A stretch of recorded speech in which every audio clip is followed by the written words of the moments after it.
deux mots sur la cantilène ou séquence, on peut l'appeler de deux manières, de Sainte-Eulalie, qui est le premier texte qui nous occupera aujourd'hui. On a vu la dernière fois les sermons de Strasbourg. On a dit deux choses. Tout d'abord, les sermons de Strasbourg sont un texte assez exceptionnel. Ce n'est pas du vrai français, mais c'est le témoignage d'une évolution qui ouvre désormais à la langue française et qui contient des phénomènes qui sont des phénomènes typiques de la langue française. Deuxième chose, ce n'est pas un texte littéraire, mais un texte juridique, pratique. Par contre, la cantilène de Sainte-Eulalie peut, en quelque sorte, être considérée comme le premier texte littéraire.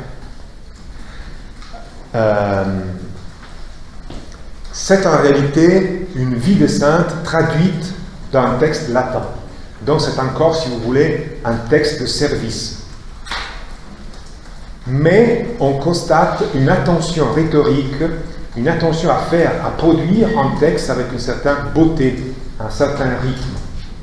D'où le fait qu'on peut considérer ce texte qui est en traduction, une traduction en soi, comme la première tentative de production littéraire en ancien français. C'est un texte très ancien, composé vers 880-882, donc peu de temps après la rédaction des sermons de Strasbourg, mais c'est un texte qui montre déjà des traits français beaucoup plus marqués, beaucoup plus importants. C'est un texte qui a été produit très vraisemblablement dans une abbaye qui se trouve près de Valenciennes, à Saint-Amand. Valenciennes, vous savez, c'est dans la France du Nord, Nord-Est, donc tout près de la région des Flandres français. C'est un texte qui est conservé encore aujourd'hui à Valenciennes, à la bibliothèque municipale, un texte qui contient en soi, comme d'habitude, des textes latins. Je vous rappelle que cette production française reste à un âge si ancienne, encore sporadique. Donc on en trouve quelques traces à l'intérieur d'un ensemble de textes latins. C'est le cas pour le manuscrit de la cantilène de Sainte-Eulalie, qui contiennent en principe pas mal de textes des œuvres de Saint Grégoire de Nazianze.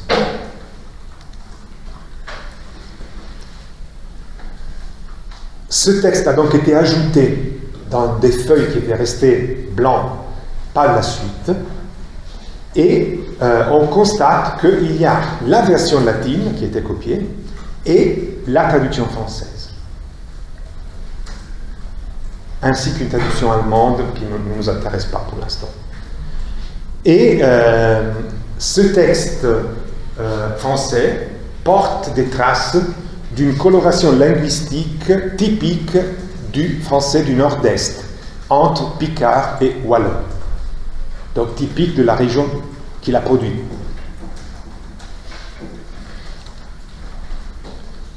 Alors, maintenant, je vous facilite la tâche parce que j'ai mis en évidence certains phénomènes, mais je vous demande tout de même, si vous avez regardé un peu le texte, est-ce que vous avez constaté certains phénomènes qu'on peut dire typiquement français, ou en tout cas clairement des indices clairs de l'abandon de la langue latine, disons.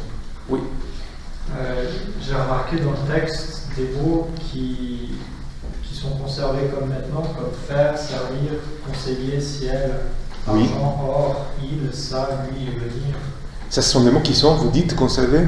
Oui, c'est encore la graphie aujourd'hui. Oui. Alors, pas conservé, je dirais, plutôt, parce qu'on dit conservé par rapport à quelque chose qui précède. Ah. Non. Donc, ils sont déjà dans une forme. Ils sont déjà dans une forme qui est la même. Ok.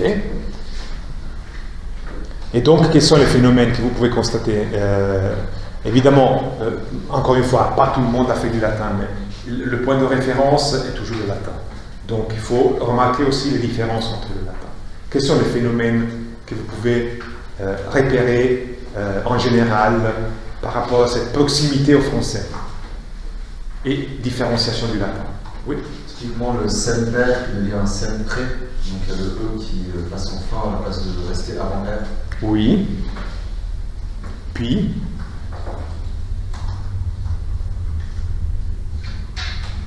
Oui. Il y a aussi le bord qui devient un pour plus tard. Mhm. Oui. Donc ça c'est plutôt un trait conservateur, pour ainsi dire, d'une première phase de l'évolution qui continuera jusqu'à la fermeture en OU. Est-ce qu'il y a d'autres remarques, d'autres phénomènes que vous pouvez repérer? Donc je dirais que dans les phénomènes que vous avez évoqués, moi, en principe, je soulignerais aussi, par exemple, la chute de la consonne et de la voyelle finale latine. Si vous avez agent, par exemple, vous avez évoqué. Donc le trait typique qu'on constate dans beaucoup de mots, c'est l'élimination des voyelles finales. Ce qu'on a vu aujourd'hui, finalement. Sauf le A. Et là, vous voyez qu'il y a un trait conservateur, par exemple. Le A final reste écrit A, donc avec une graphie qui est encore latine. Mais les autres voyelles, en principe, sont complètement éliminées. Ça, c'est déjà un trait commun. Mais il y a encore quelque chose de plus poussé qui nous conduit vers le français. Alors, regardez les mots que j'ai mis en évidence avec des couleurs et essayez de tirer les conséquences. Qu'est-ce qu'il y a dans ces mots de particulier?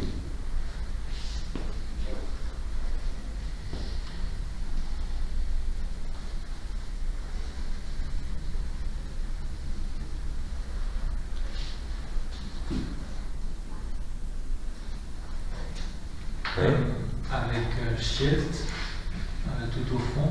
Oui. J'ai regardé et puis au début c'était galéré. Donc c'est devenu chaléré pour qu'on ait le A. Oui. Et ensuite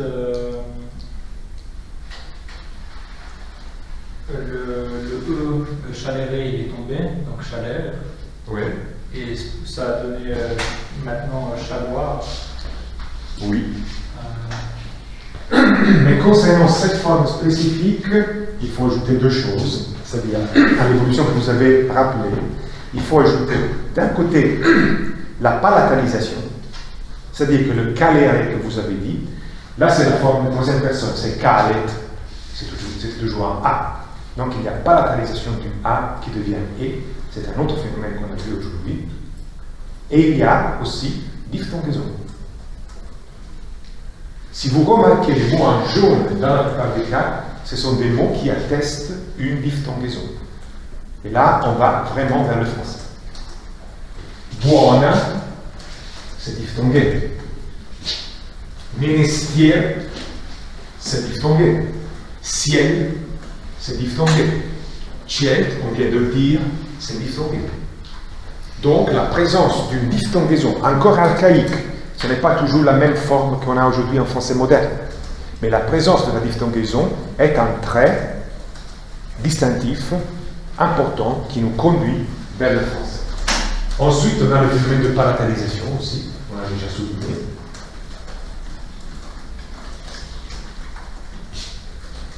Par exemple, ménestier, on voit au-delà de la diphtongaison aussi la transformation du A en E palatable, ainsi qu'un tiers.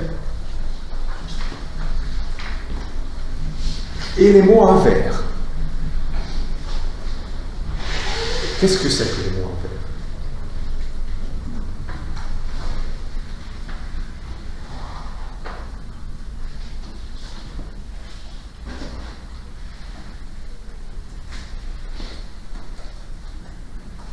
Oui. C'est des déterminants. Des déterminants. Et pourquoi je les ai soulignés, à votre avis? Ouais. Parce qu'en latin, on travaille plutôt avec les cas et puis moins de déterminants. L'article n'existe pas en latin, carrément. Alors là, on voit l'introduction de l'article. Pas toujours, hein. Si vous constatez le texte, il y a encore des traits de conservation. Bel aure corps. Elle avait un beau corps. Donc là, il n'y a pas de déterminant. Et d'autres cas, je ne m'arrête pas dans les détails, mais il y a beaucoup d'autres cas qui n'ont pas de déterminant. Mais pourtant, plusieurs fois, on constate l'introduction du déterminant qui est pratiquement de la même forme du français moderne. Et là, c'est vraiment une nouveauté par rapport au latin.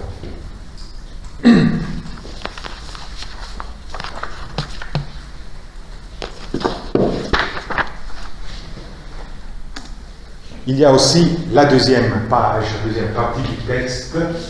Je me suis concentré sur deux choses là, que je vous rappelle rapidement. Ruovet, vous voyez la diphtongaison encore une fois, c'est rogare, tout d'abord. Latin, c'est un O qui diphtongue, donc il n'y a pas seulement des diphtongaisons un yé et un ei, mais aussi un uo.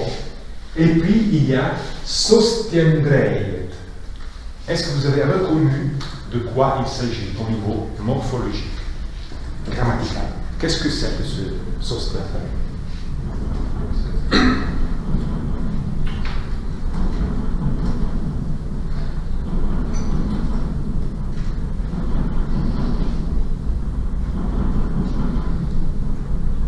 Une idée? C'est un conditionnel. Autre nouveauté, le conditionnel n'existe pas en latin. Donc encore une fois, c'est la première attestation d'une nouveauté qui a été introduite d'abord en latin vulgaire, et puis, arrivée en français, c'est la première attestation d'un conditionnel.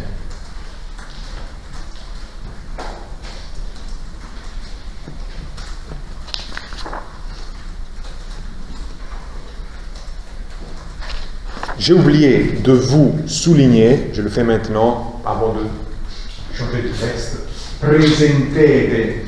Là, on constate aussi, c'est un phénomène qu'on n'a pas encore vu dans les détails, mais on a déjà mentionné plusieurs fois, l'évolution de la consonne intervocalique. On commence à voir un affaiblissement de la consonne intervocalique qui en latin était un T, qui devient D. C'est la première étape. Ensuite, cette évolution arrivera, je le répète, à la disparition. Donc, par exemple, ce mot, ce participe en français moderne, ça se dit présenté. Donc, sans consonne, parce que la consonne a complètement disparu. Mais là, on voit déjà la première étape, ce qui est assez important. Oui? Vous avez dit affaiblissement du T. Du T. Ouais. La forme latine était presentata, avec deux T.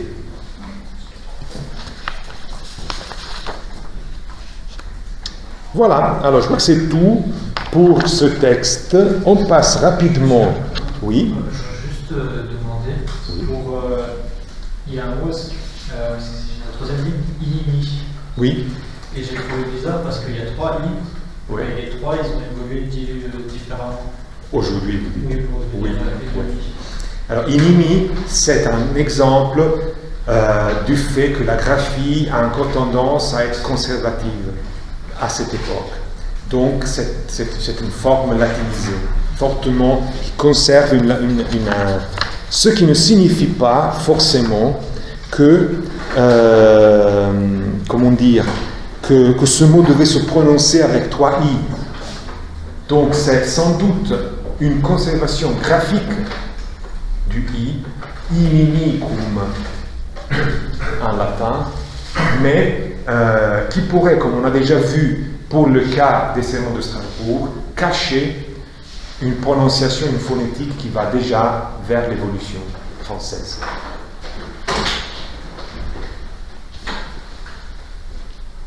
D'autres questions?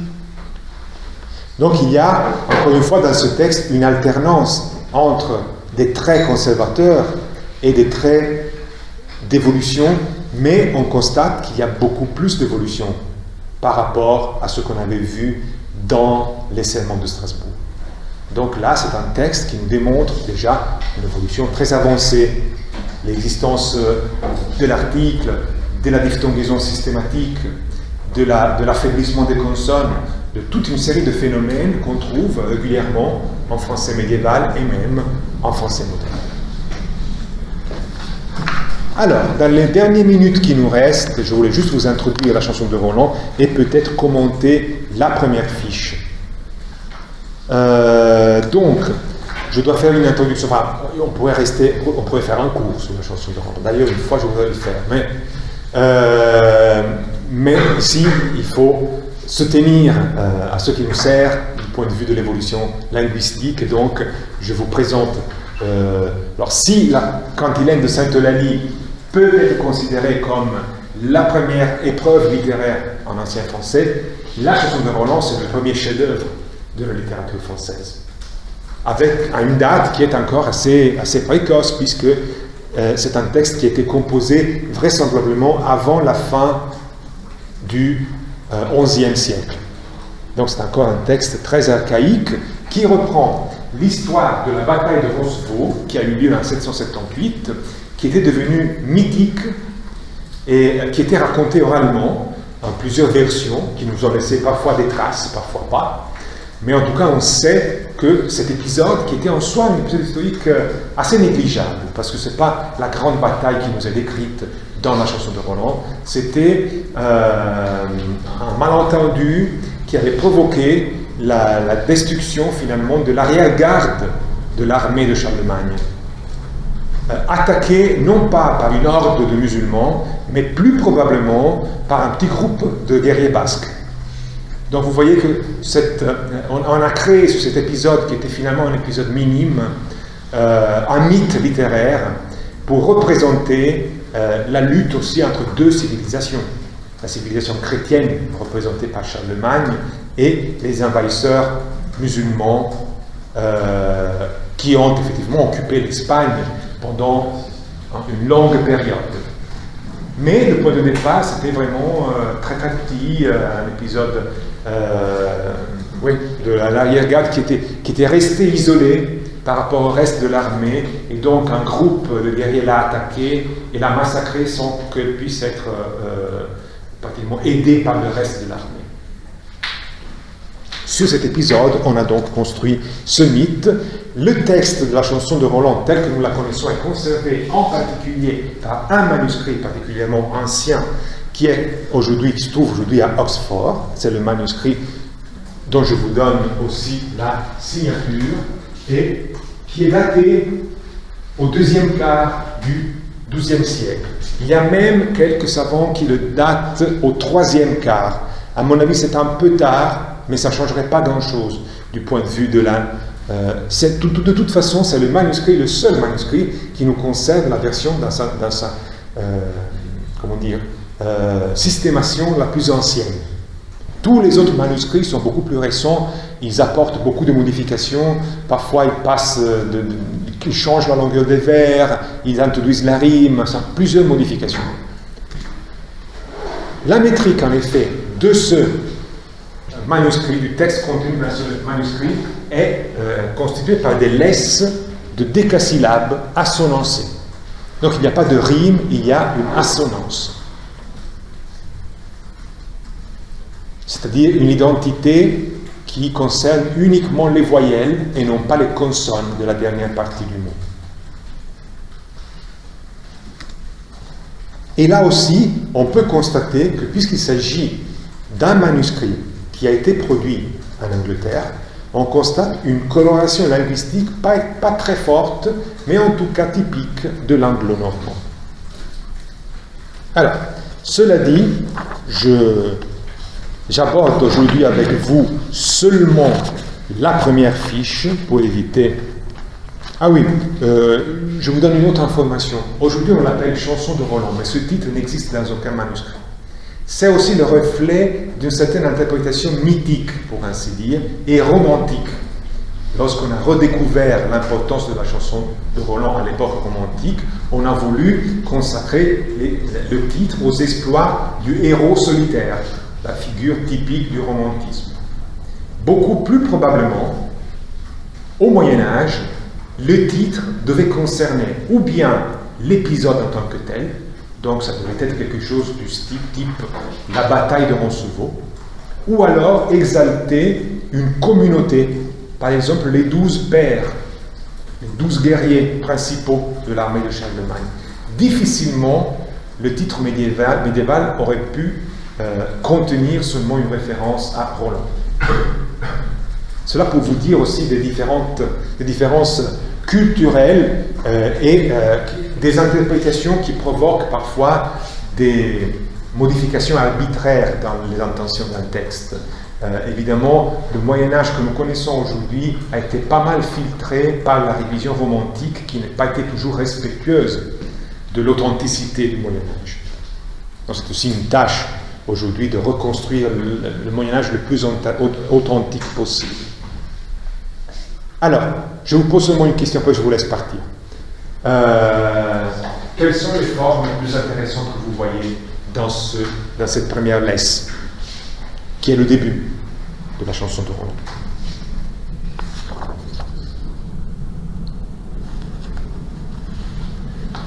Oui.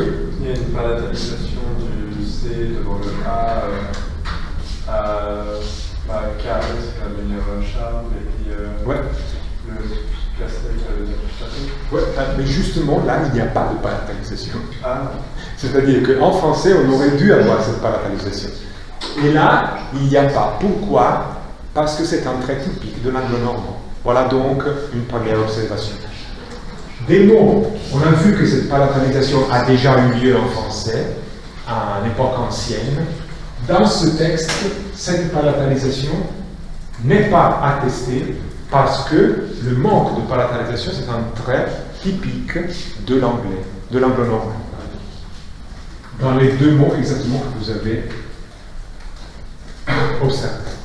Ensuite, il y a Reis, le roi, qui atteste encore une diphtongaison, comme on a déjà vu dans la cantilène de Sainte-Eulalie, mais une diphtongaison qui s'arrête à la première étape.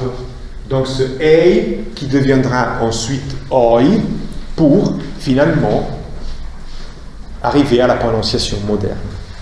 Et puis, et je m'arrête là, on a reclaimet, dont on voit la diphtongaison provoquée aussi par la nasalisation. C'est un autre phénomène qu'on a vu aujourd'hui.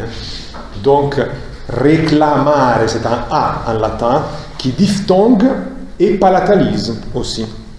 Parce que le AI devient EI. Ça aussi, c'est une évolution typique de l'anglo-normand, cette palatalisation dans cette position. Parce que juste pour vous montrer que quand on a des textes médiévaux, il faut non seulement tenir compte de l'évolution normale en français standard, mais aussi au fait qu'on peut trouver des phénomènes dialectaux, comme dans ce cas. Pour la prochaine fois, on finit le traitement de la chanson de Roland et je vous demande de regarder l'extrait du texte d'Aucassin et Nicolette. Et si on y arrive, la prochaine fois, on terminera aussi l'examen des textes médiévaux. On ne les fera pas tous, c'est impossible, mais on discutera en tout cas d'Aucassin et Nicolette. Voilà, merci.